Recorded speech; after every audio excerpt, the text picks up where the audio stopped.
Saber Direito desta semana, o professor Luiz Krasuski traz um curso sobre direito constitucional. Durante as 5 aulas, ele vai abordar o histórico do controle de constitucionalidade, aspectos da inconstitucionalidade, os controles principal e difuso e os desafios da jurisdição constitucional. A aula 5 começa agora.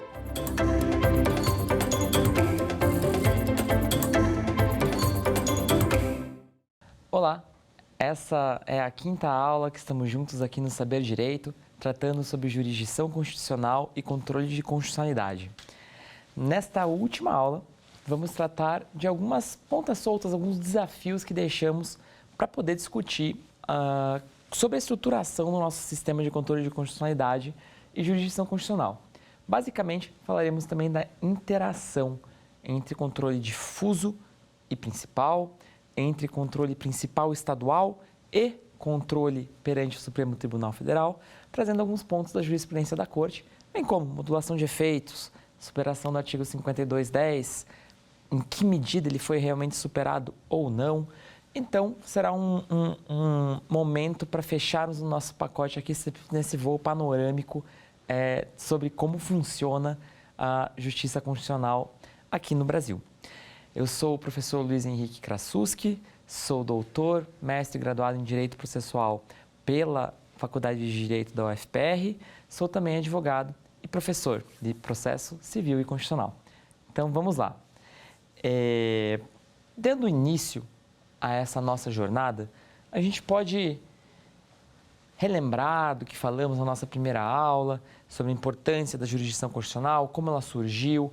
Falamos também sobre a necessidade de apreciarmos de forma crítica os modelos de tanto controle de constitucionalidade quanto jurisdição constitucional. Como eles vêm embebidos num determinado caldo cultural, como a forma de lidar com o direito efetivamente torna necessário instrumentos que consigam ter endereços distintos dentro da jurisdição civil, seja para tutela adequada, efetiva e tempestiva do direito material, dos direitos materiais, seja para conseguir trazer segurança jurídica e previsibilidade, como bem diz o professor Daniel Mitidiero, no seu Cortes Superiores e Cortes Supremas. Então, temos realmente muitas coisas pelas quais já navegamos. E agora, olhando, depois de passar esse voo super panorâmico que fizemos sobre o controle principal, um pouquinho mais devagar sobre o controle difuso, unindo essas duas pontas, vamos ver que temos realmente um modelo, um sistema de controle de constitucionalidade judicial muito único e que não se enquadra necessariamente de forma estanque ou imediatista em qualquer dos dois modelos principais que geralmente são invocados para a jurisdição constitucional, seja o modelo europeu dos tribunais constitucionais, seja o modelo difuso americano. E aqui a gente já pode começar com um bom exemplo disso que a gente está falando aqui. E um exemplo que sequer é novo.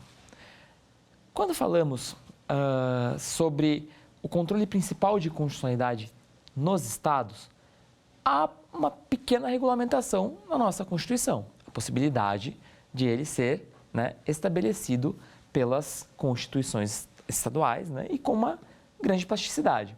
Então, vamos lá ao artigo 125 da Constituição para dar uma olhada. 125, parágrafo 2º. Então, caput.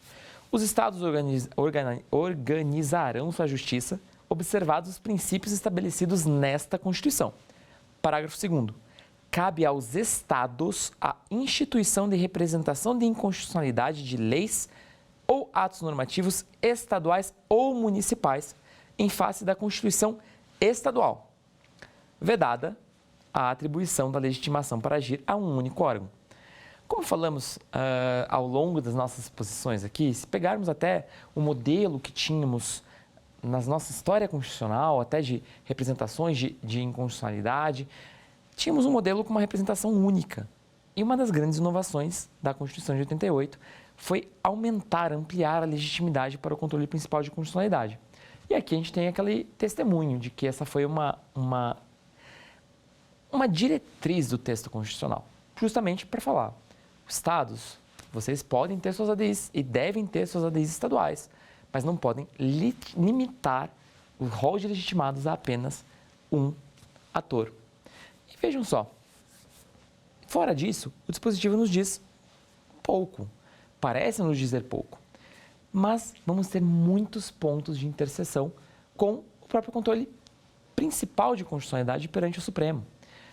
Se não vejamos, o que acontece se, por exemplo, o dispositivo normativo, a norma, né? Mas o dispositivo normativo, o texto da Constituição estadual que vai ser utilizado, né, para reconstruir a norma da Constituição estadual, que será utilizado como parâmetro de controle para ferir a constitucionalidade da lei estadual ou municipal perante a Constituição estadual. O que acontece se esse dispositivo for de reprodução obrigatória ou for de reprodução, que seja, da Constituição Federal? Percebam o problema.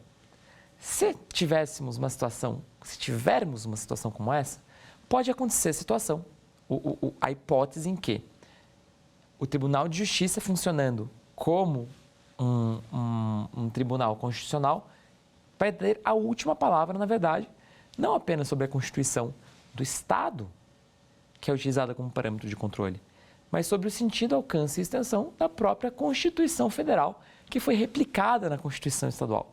O dispositivo normativo que foi repetido na Constituição Estadual. Será que isso é compatível com o nosso ordenamento jurídico? Será que isso é compatível com a própria função de guarda da Constituição que foi outorgada ao Supremo Tribunal Federal de forma expressa pelo caput do artigo 102? E essa resposta criou uma solução bastante interessante, que é o Supremo Tribunal Federal, ao julgar a reclamação 383, lá pelo relator ministro Moreira Alves, no início dos anos 90, decidiu que nessa hipótese cabe recurso extraordinário.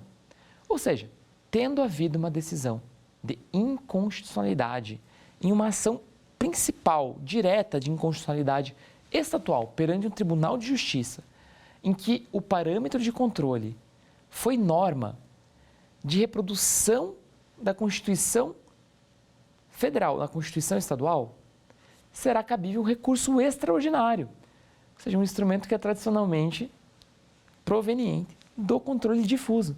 Para quê? Para que o Supremo Tribunal Federal possa dar a última palavra sobre a interpretação e a aplicação da Constituição Federal. Percebam, é um ponto que é pacífico na nossa jurisprudência há praticamente 30 anos. É quase coincidente com a idade da Constituição, mas já mostra que estamos diante de um modelo muito diferente dos modelos ideais ou desses tipos ideais que utilizamos como arquétipos para entender a jurisdição constitucional. Então, vamos olhar com cuidado para essa interação aqui. O que será que acontece em outras hipóteses? O que será que acontece se eu, por exemplo, tiver uma concomitância de uma ADI estadual e uma ADI federal, ajuizada perante o Supremo Tribunal Federal? Será que assim como acontece na hipótese de dois legitimados ajuizarem ADIs perante o STF, não vai haver litispendência, não vai haver nenhum instrumento, nenhuma prática que evite, por exemplo, decisões contraditórias?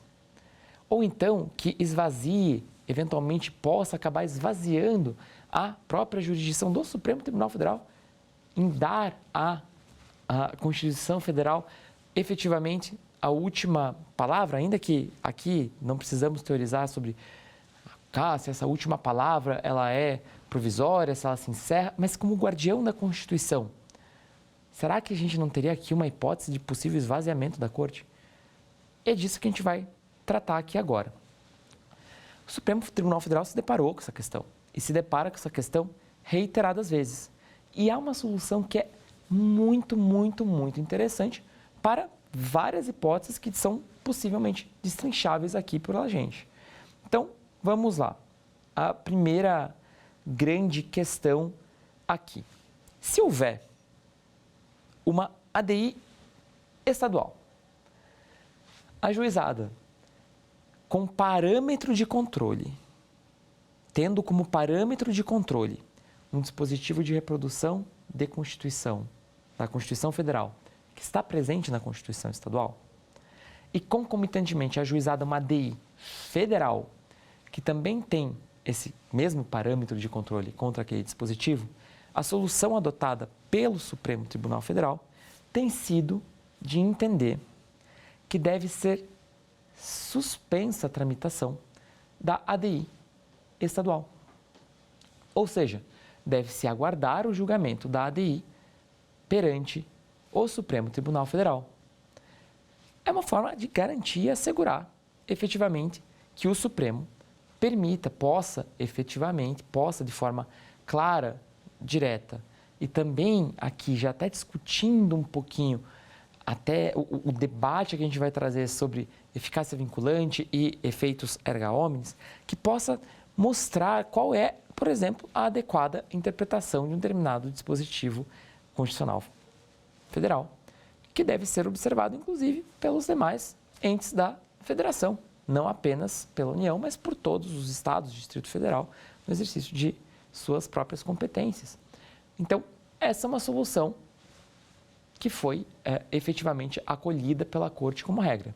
Mas e se não houver esse sobrestamento?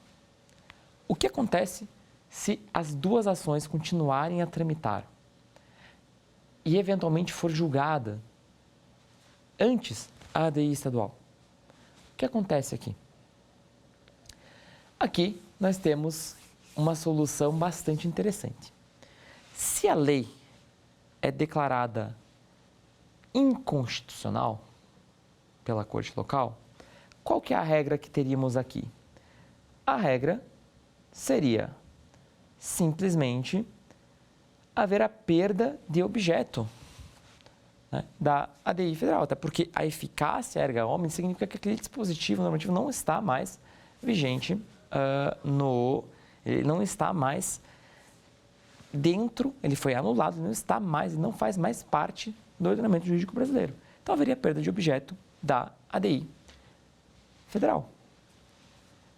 Problema, e aqui foi o grande ponto decidido recentemente pela jurisdição do próprio Supremo, é que ao assim fazer, se teria, na verdade, uma possibilidade de esvaziamento da jurisdição do próprio Supremo Tribunal Federal, que julga a ação, decidiu julgar a ação, especialmente se tratar de hipótese de reprodução, norma de reprodução da Constituição Federal na Constituição Estadual, ele julga mesmo que já tenha sido declarada inconstitucionalidade na ADI local. Veja essa hipótese. A gente está falando num caso em que já houve o próprio trânsito em julgado dessa ADI estadual, porque não foi interposto o recurso extraordinário, que é o instrumento, como falamos lá, previsto desde a reclamação 383, para justamente evitar esse tipo de antinomia. E agora, quando a gente olha de volta para essa solução, para a própria ADI, que não teve, por exemplo, a interposição desse recurso extraordinário que permitiria esse controle, essa última palavra pelo Supremo Tribunal Federal, o que o Supremo Tribunal Federal entendeu? Que ele poderia julgar mesmo assim sem reconhecer a perda de objeto. Uma solução interessante e que efetivamente resolve esse problema. Agora, o que acontece quando a Constituição prevê normas, a Constituição Estadual prevê normas de reprodução ou de remissão? Esse é outro ponto interessante. Isso foi uma discussão muito forte no início da jurisdição constitucional dos estados membros, nos tribunais de justiça. O que acontece se a Constituição estadual faz uma norma de referência? Por exemplo, devem-se seguir as regras de competência, distribuição de competências previstas no texto da Constituição Federal. Imagine que esse seja o teor do dispositivo da Constituição Estadual. Será possível ajuizar uma ADI estadual com base nessa regra da Constituição Federal, na verdade? Porque essa norma remissiva, ela só vai ser cognoscível a partir do momento que ela for acoplada à própria Constituição Federal. para a gente entender quais são, por exemplo, as regras de distribuição de competência. Então, é possível uma ADI? Isso não usurpa a competência do Supremo? E a resposta da jurisdição do próprio Supremo Tribunal Federal foi que não. E de volta, uma solução que foi dada, considerando até mesmo a possibilidade daquele instrumento que já falamos, do recurso extraordinário interposto em face de um acórdão de ATI. E aqui é um ponto bastante peculiar, porque esse recurso extraordinário, se olharmos lá para a regulamentação da repercussão geral, lembra que se fala em presunção de constitucionalidade quando se tem eventual declaração de inconstitucionalidade de lei federal? Então vamos retomar esse dispositivo que falamos na nossa terceira aula. Haverá repercussão geral sempre que o recurso impugnar acórdão que tenha reconhecido a inconstitucionalidade de tratado ou lei federal nos termos do artigo 97 da Constituição Federal. E se tiver reconhecido, né, a inconstitucionalidade de lei estadual? Vai ser necessário passar pela sistemática da repercussão geral e previamente decidir se aquela questão deve ser decidida? Em princípio, deve sim. E o Supremo Tribunal Federal recentemente reafirmou a constitucionalidade desse dispositivo, do artigo 1035, parágrafo 3º, 3, falando que não havia uma violação à isonomia dos entes federados por não ser prevista essa presunção de repercussão geral para a hipótese de inconstitucionalidade de lei estadual ou federal, estadual ou municipal, tendo prevista apenas essa presunção de repercussão geral para a declaração de inconstitucionalidade de lei federal. Mas aqui, o ponto curioso é que quando se trata de ADI, efetivamente estadual, ou seja, de um recurso extraordinário proveniente de acórdão de ADI, o próprio Supremo entende que está rejulgando diretamente a própria ADI, portanto, não seria necessário ter uma reafirmação específica da repercussão geral, uma decisão prévia sobre a repercussão geral. É uma questão que, de fato, conseguimos encontrar uma possível divergência doutrinária relevante, na perspectiva em que é bom que a Corte possa afirmar, e isso é o que a própria repercussão geral lhe outorga, a possibilidade de ela afirmar, por exemplo, que uma determinada questão, ainda que decorrente de uma reprodução de normas de reprodução da Constituição Federal, que essa questão, por exemplo, pode ser bem equacionada no âmbito local. Isso poderia ser um convite até a um experimentalismo institucional dos estados, enfim. Mas, praxe, hoje vigente, predominantemente é nesse sentido, primeiro que falamos da possibilidade desse RE, que vai ser julgado efetivamente no Supremo Tribunal Federal para preservar a própria sua função de guardião da Constituição e de dar a última palavra sobre a Constituição Federal dentro da estrutura orgânica do Poder Judiciário. Então, esse é um ponto bastante bacana. Se, porém, a gente tiver uma norma da Constituição, a gente impugnar uma norma, o objeto de controle, o dispositivo que viola a Constituição, for proveniente de uma lei municipal, é possível que seja feito o controle de constitucionalidade por meio de ADI estadual, tendo como parâmetro de controle a Constituição Federal? Vamos reformular a pergunta com um pouco mais vagar. Seguinte cenário. A Constituição Federal estabelece um conjunto, por exemplo, de regras de atribuição de competência. Um município vai lá e usurpa da competência de algum dos outros entes federados e edita uma lei invadindo uma competência privativa, por exemplo, da União Federal.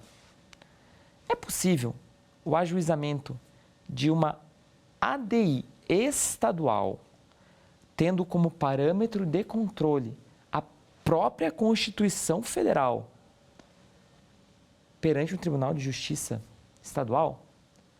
A resposta, numa primeira mirada, seria: parece-me que não.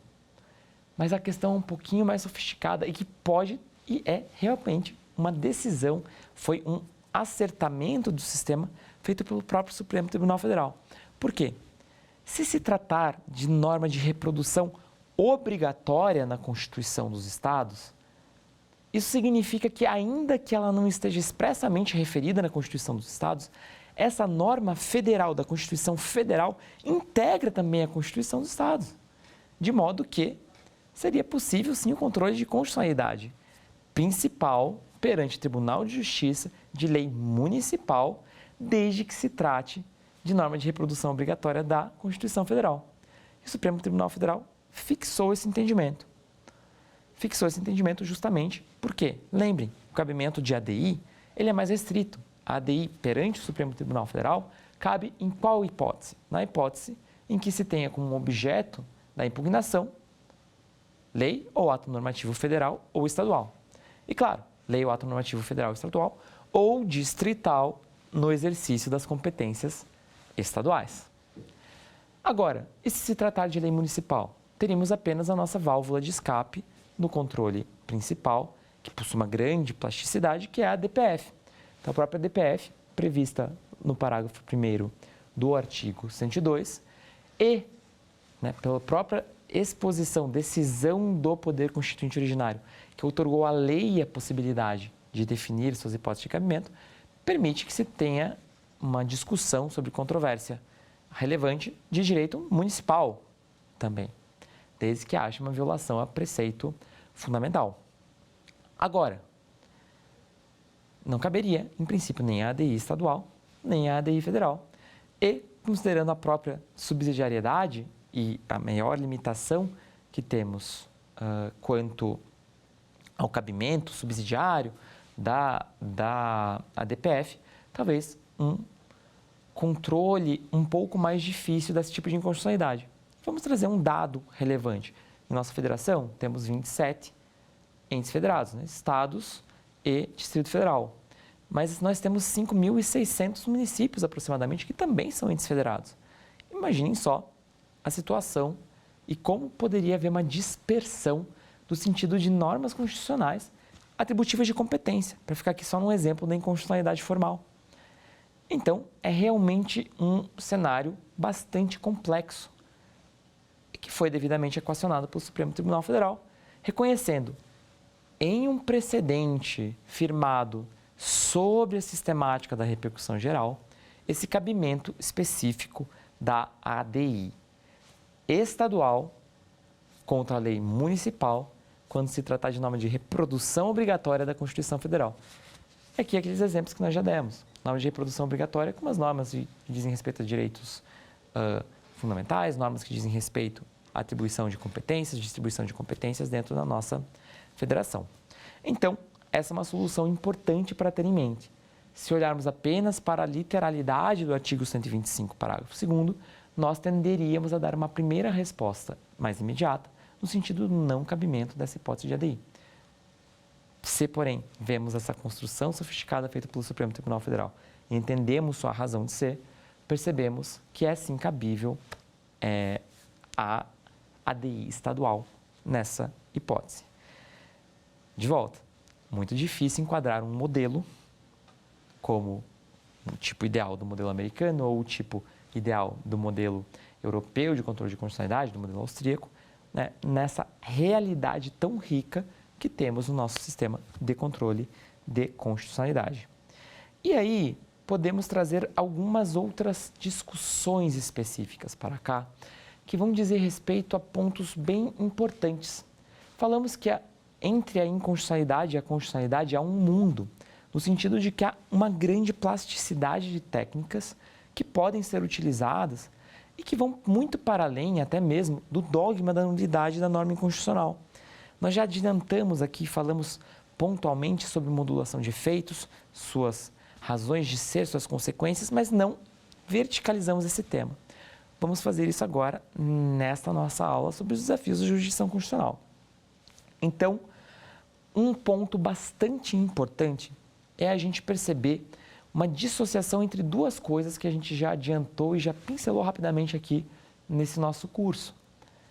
De um lado, nós falamos sobre a força normativa da Constituição e como todos os agentes públicos, inclusive os juízes e as juízas, como não poderia deixar de ser, têm a obrigação de procurar interpretar o direito de forma a ser o mais conforme possível à Constituição. Isso que a gente pode chamar de uma interpretação de acordo com a Constituição.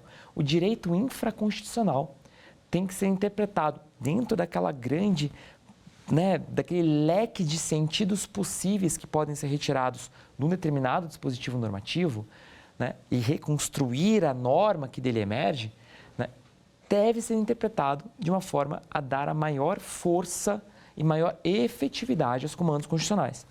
Esse é um ponto. Mas existe também uma técnica decisória no controle de constitucionalidade, na verdade, duas técnicas decisórias no controle de constitucionalidade, que inclusive são previstas normativamente no nosso ordenamento jurídico, na Lei 9868 expressamente.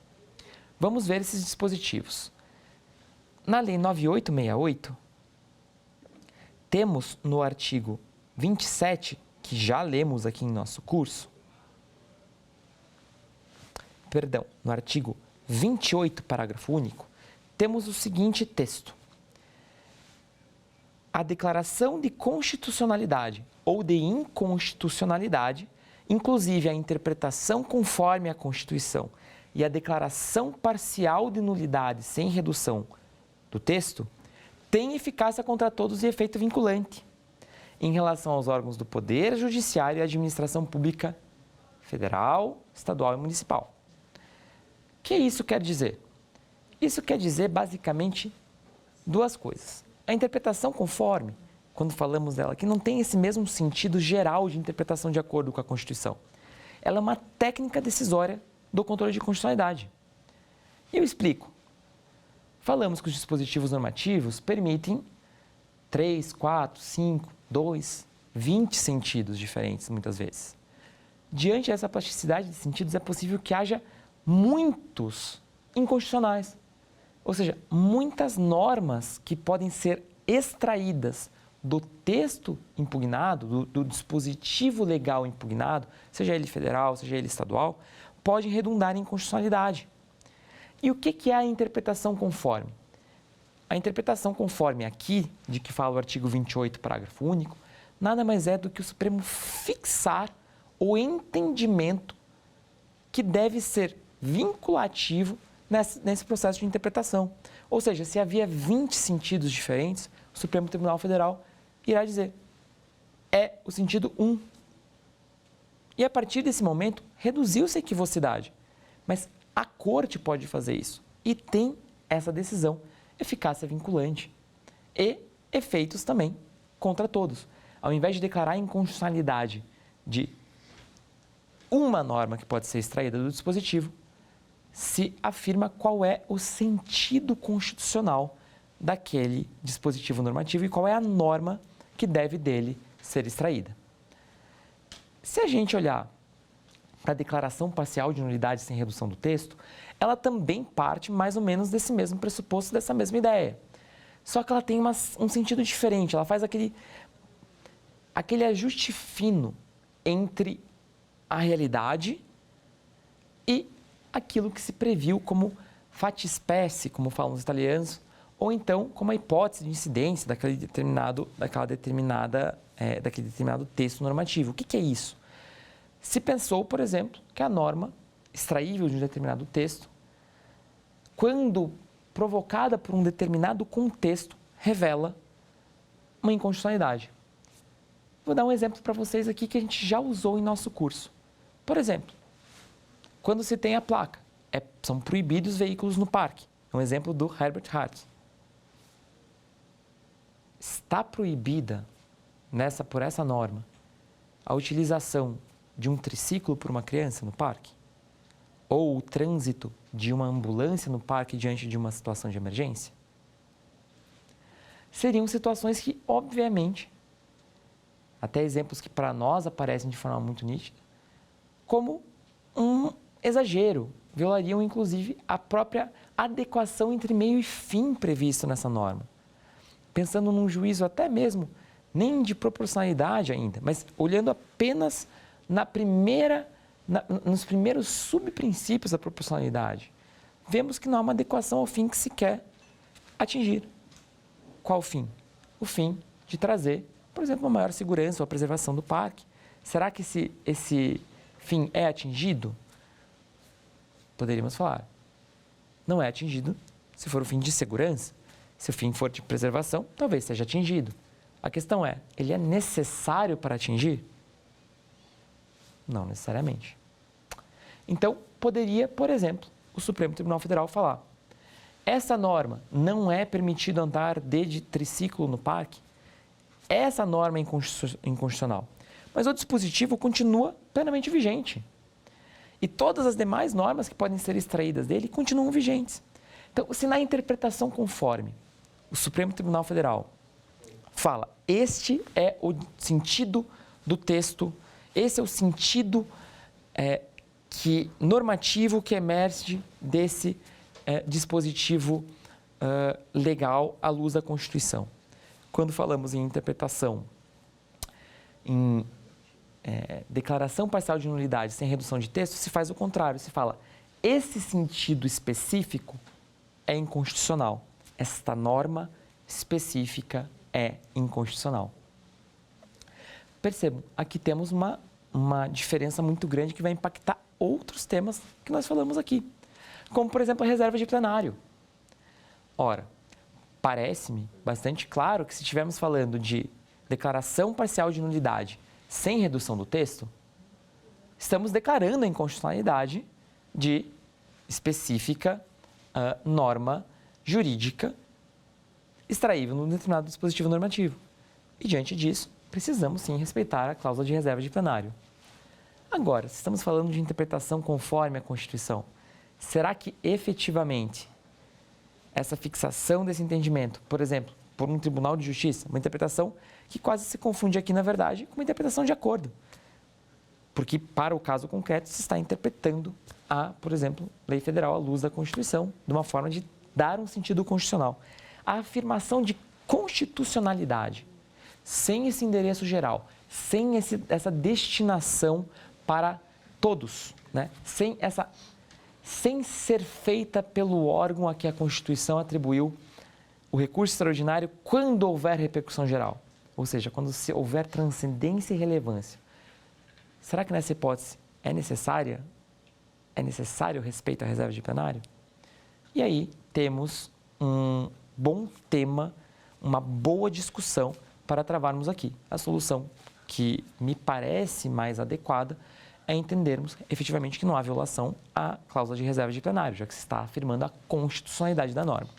Da mesma forma, como a jurisprudência do Supremo entendeu e consolidou o entendimento de que não viola a cláusula de reserva de plenário você afirmar a não subsunção de uma determinada lei, de um determinado dispositivo normativo a uma dada situação fática. O juízo de não subsunção não é a afirmação da sua inconstitucionalidade. Na verdade, é que não se atingiu aquele substrato fático, não se acoplou ao substrato fático que é previsto pela norma. E, portanto, não há qualquer juízo de constitucionalidade ou inconstitucionalidade e, portanto, não se viola a cláusula de reserva de plenário.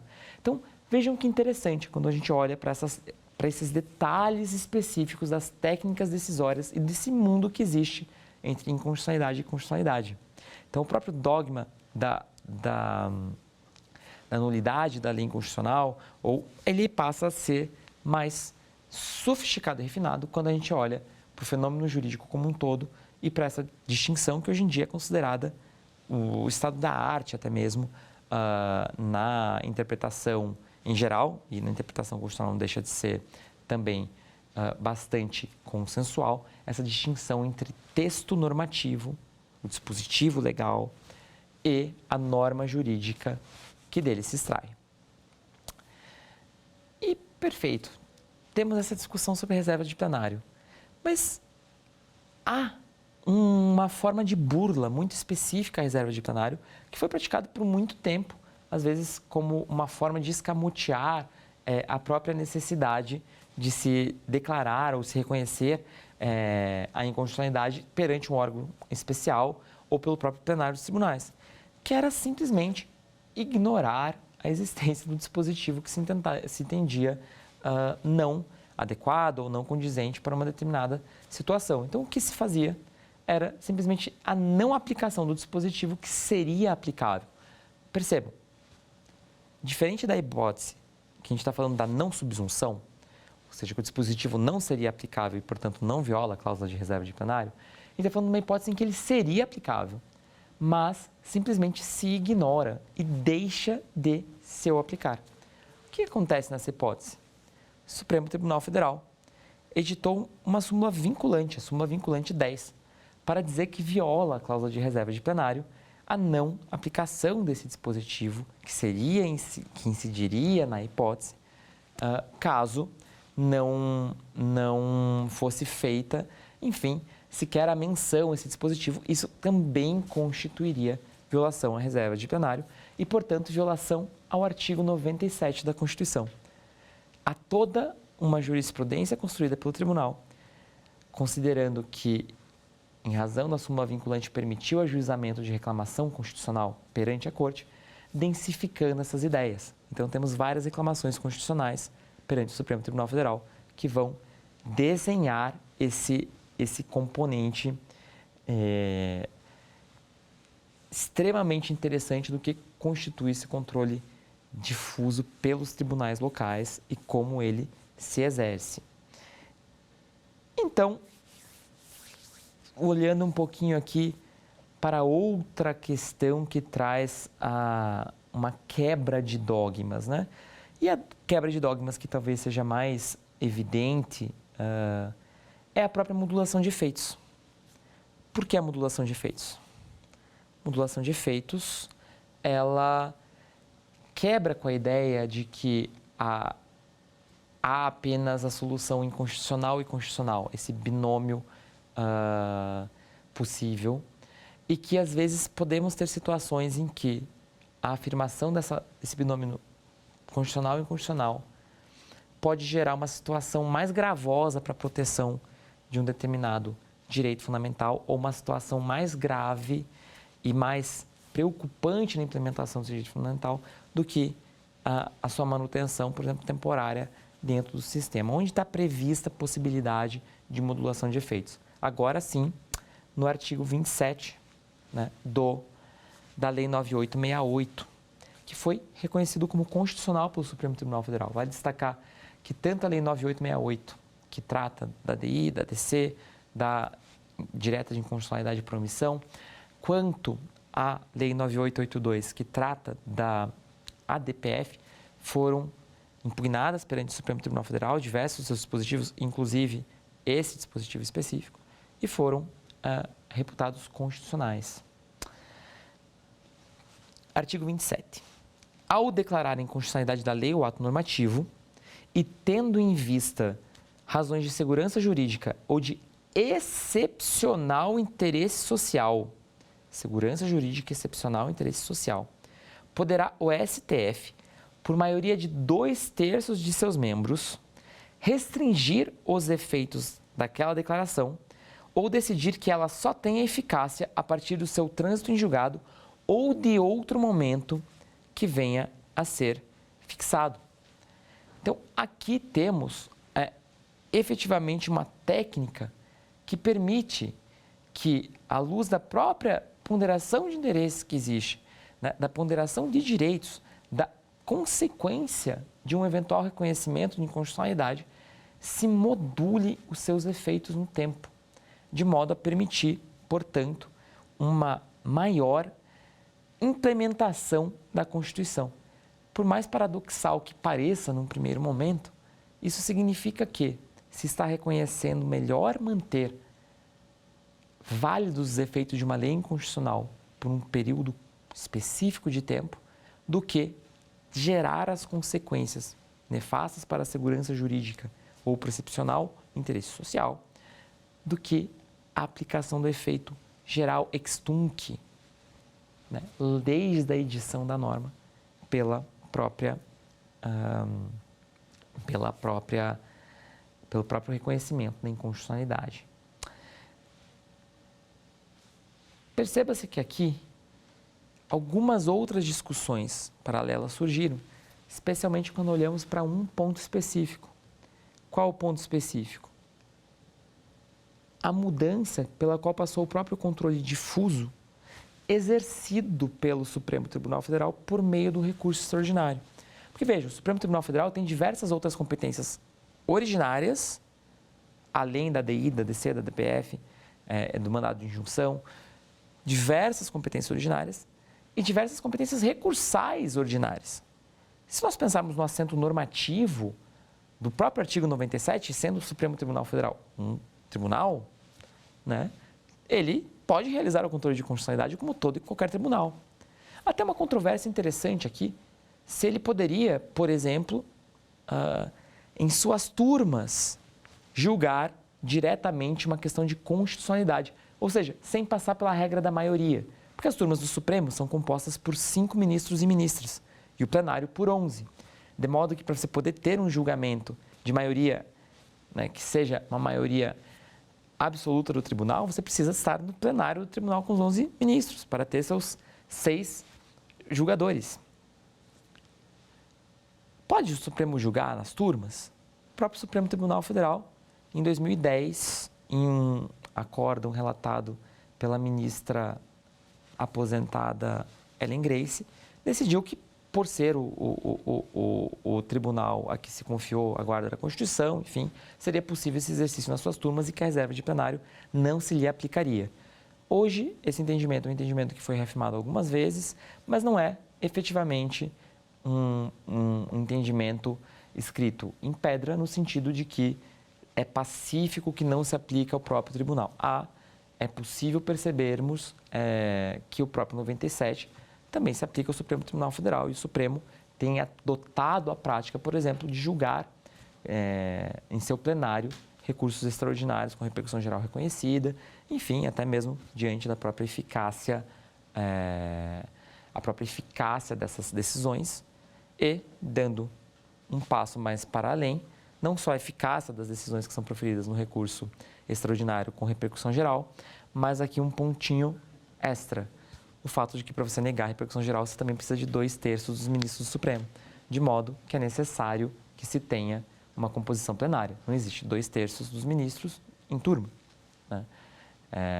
Então, a gente tem essa possível discussão, um campo para discussão, mas, se interpretar estritamente a jurisprudência de 2010, reafirmada em 2017, seria desnecessária a reserva de plenário para o próprio STF.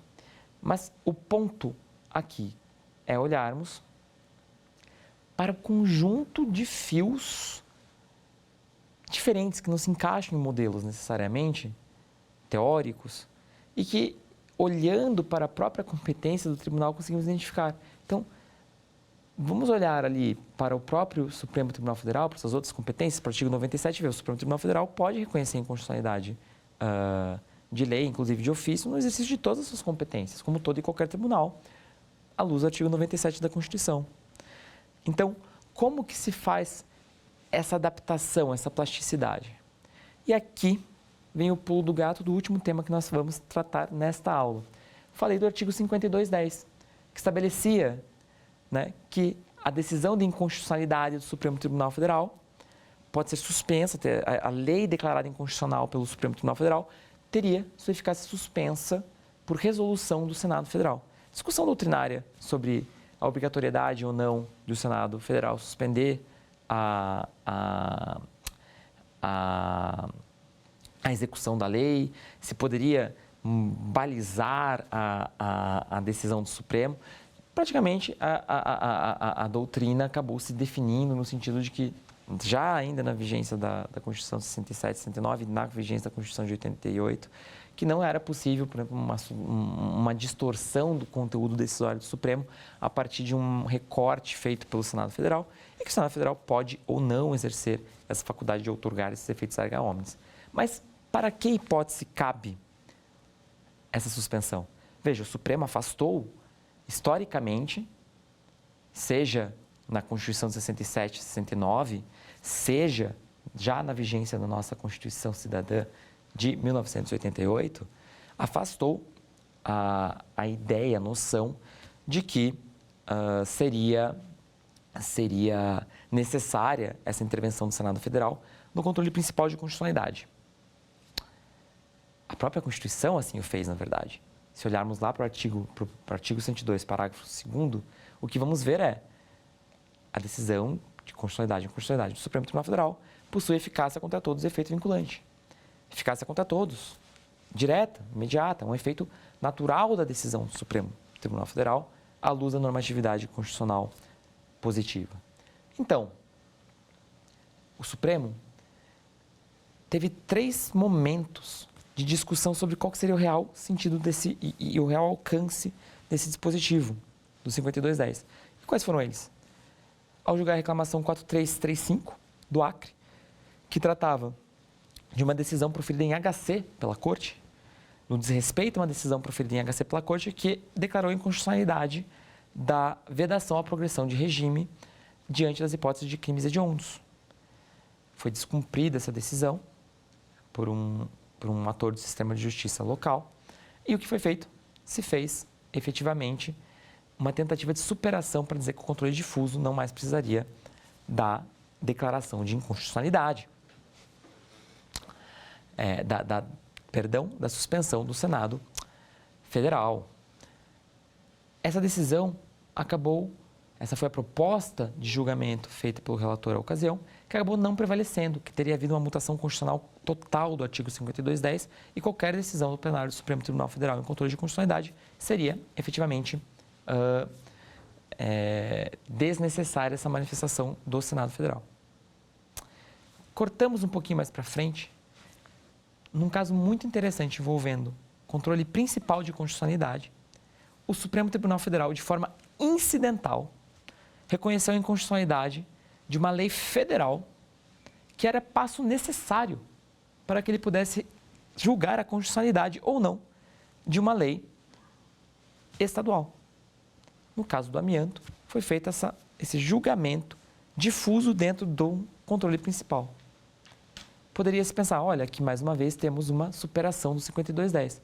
Só que não é propriamente assim, pelo fato de que, no final das contas e no frigir dos ovos, era um passo necessário para o próprio julgamento do pedido principal formulado na ação, que era a inconstitucionalidade ou a constitucionalidade, julgamento de constitucionalidade, portanto, sobre o diploma estadual. E era um passo necessário à aferição da constitucionalidade do diploma federal. Até porque a gente estava falando aqui numa hipótese de competência concorrente. Então, cabe à União editar as normas gerais. Se havia uma contrariedade com a norma geral, a gente precisava preliminarmente entender se essa norma geral era válida ou não. E no terceiro momento, mais recentemente, o Supremo Tribunal Federal, discutindo o tema da coisa julgada tributária, os temas 881 e 885 da repercussão geral, aí deu esse passo a mais de falar que na repercussão geral, portanto, haveria essa superação pela própria, quando se trata de recurso extraordinário com repercussão geral reconhecida, haveria de fato essa superação dessa necessidade específica. O que se pode pensar aqui, e é uma coisa para o futuro, para pensarmos conjuntamente, você que está aqui nos assistindo agora, pensarmos, será que então não tem um endereço específico que sobrou para o 5210, que é justamente as hipóteses em que o Supremo Tribunal Federal exerce controle de constitucionalidade difuso nas suas outras competências constitucionais? Se for assim, mantemos a própria razão de ser do dispositivo, fazemos uma interpretação harmônica com a própria história jurisprudencial da Corte e, por fim, conseguimos olhar para um dos grandes dilemas e um dos grandes desafios da nossa jurisdição constitucional, saber o papel de cada um dos atores, especialmente nesse desenho de separação de poderes. É possível também a modulação de efeitos, para fecharmos com um bônus aqui, a modulação de efeitos no controle difuso de constitucionalidade. Justamente porque por essa mudança de papel que o recurso extraordinário passou a atender. Então, essa mudança de papel que vem com a repercussão geral também mostra a necessidade do Supremo, também por razões de segurança jurídica e excepcional interesse social, modular os efeitos dessas decisões, que têm uma eficácia maior, geral, para além do caso concreto. Então, a gente tem aqui um componente bastante interessante. E podemos perceber o espaço para críticas e desenvolvimento da nossa jurisdição. Não críticas no sentido de criticar de uma forma não caridosa aquilo que o tribunal decide ou deixa de decidir, mas sim crítica no sentido de pensar quais são os requisitos, quais são os momentos, quais são os quórums para que tenhamos esse tipo de decisão. Então, por exemplo, temos aqui a própria ideia de que para que se module feitos, se é necessário o quórum de 2/3 ou não, se para outorgar, superar um precedente, se pode superar o precedente, a interpretação feita pelo Supremo, sem declarar a constitucionalidade, apenas por um quórum de maioria absoluta. Então, hoje, o entendimento do Supremo é esse. Então, se não houver declaração de inconstitucionalidade em recurso extraordinário, é possível esse tipo de decisão prospectiva, por exemplo, apenas pela maioria absoluta. Então, 6 votos. Enquanto, se houver, por outro lado, uma declaração de inconstitucionalidade, o Supremo também entende que se aplica aqui, independente do controle de ser difuso ou principal, o quórum de 2/3 previstos no artigo 27. Vamos então ao quiz da nossa última aula de hoje.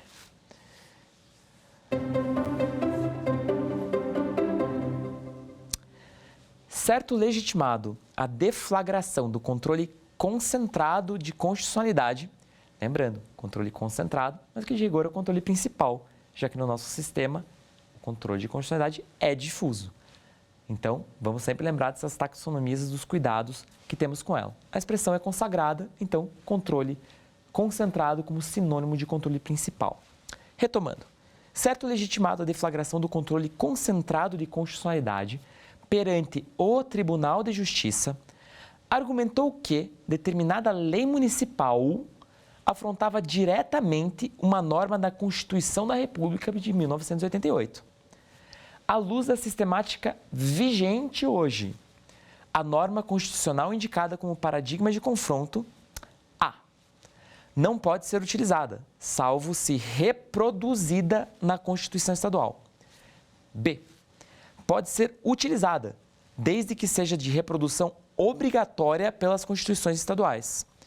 C, pode ser utilizada, desde que o Tribunal de Justiça reconheça a relevância social da matéria. E D, somente pode ser utilizada caso o STF, em reenvio, admita essa possibilidade. Lembrando aqui, questões públicas utilizadas em concursos públicos e apenas adaptadas para caberem na tela. Consegue responder essa? Vamos ver a resposta.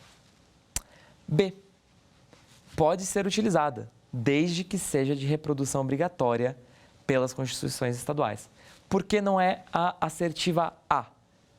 Porque não é necessário que ela esteja reproduzida necessariamente. É necessário que ela seja de reprodução obrigatória, pois, sendo de reprodução obrigatória, ela também está, também faz parte do bloco de constitucionalidade da Constituição Estadual.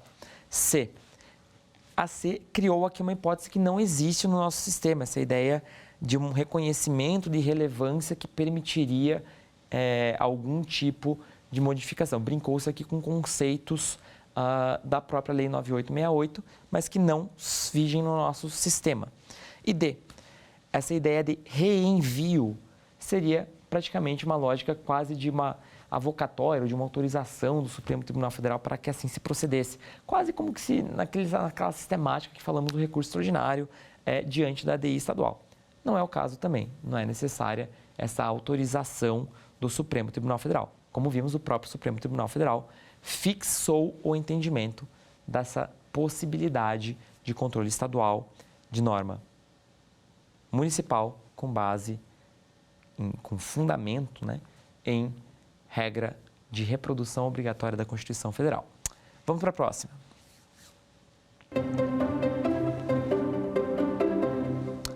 Quanto ao controle de constitucionalidade no tempo, julgue o item. No controle concentrado, a modulação de efeitos observa quórum simples e não qualificado. Essa assertiva está certa ou errada? Vamos ver a resposta? Errada. Como falamos, aqui é a textualidade, a literalidade do artigo 27. Né? No controle principal, não teria nem dúvida, né, que a gente precisa desse quórum qualificadíssimo de 2/3 dos ministros. Então, isso significa 8 votos, pelo menos, e não 6 votos, como necessário para declarar a inconstitucionalidade ou inconstitucionalidade de uma determinada lei ou ato normativo. Vamos para a próxima.